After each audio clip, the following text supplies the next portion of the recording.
आज मैं आपको एक ऐसी सच्चाई बताने वाला हूं जिसे सुनकर आपकी रूह कांप जाएगी। आज से 4000 साल पहले सिंध की उस धरती पर जहां 1 लाख से ज्यादा लोग रहते थे, एक ऐसी तबाही हुई जो आज तक किसी को समझ नहीं आई। मोहनजोदारो यानी मुर्दों का टीला।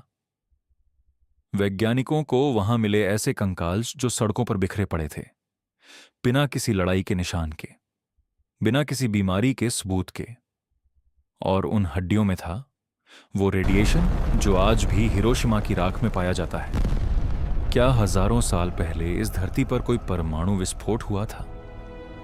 इस सवाल का जवाब जानने के लिए वीडियो को अंत तक देखें और चैनल को अभी सब्सक्राइब करें। आज से 5000 साल पहले, जब रोम एक जंगल था और यूनान में सभ्यता का नामो निशान नहीं था, तब भारतीय उपमहाद्वीप पर एक ऐसी सभ्यता फल फूल रही थी जिसे देखकर आज का इंजीनियर भी हैरान हो जाए।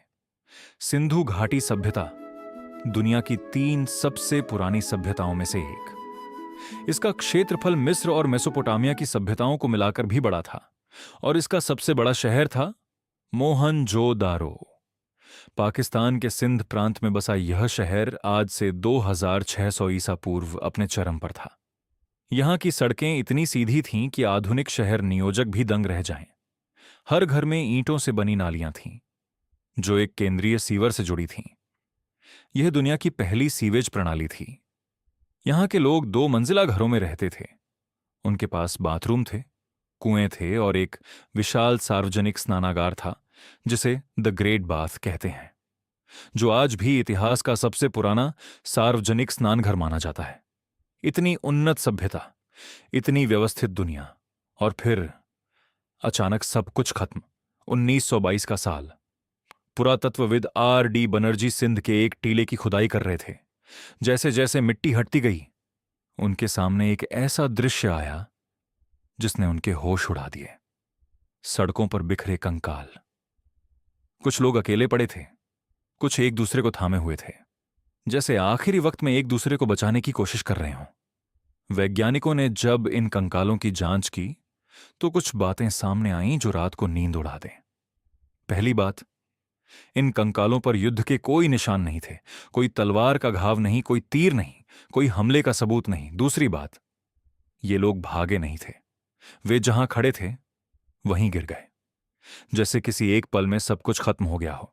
तीसरी बात, शहर के एक खास हिस्से में विनाश का केंद्र था, जैसे किसी एक बिंदु से तबाही फैली हो। और चौथी बात, वो बात जो सब कुछ बदल देती है।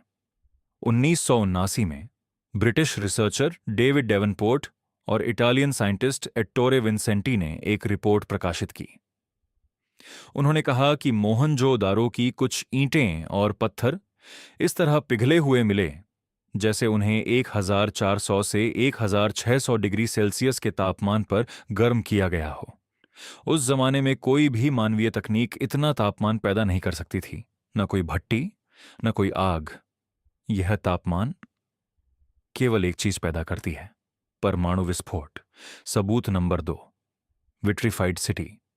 मोहनजोदारो में कुछ पत्थर और ईंटें विट्रीफाइड मिली, यानी वे इतनी तेज गर्मी में पिघलकर शीशे जैसी हो गई थीं।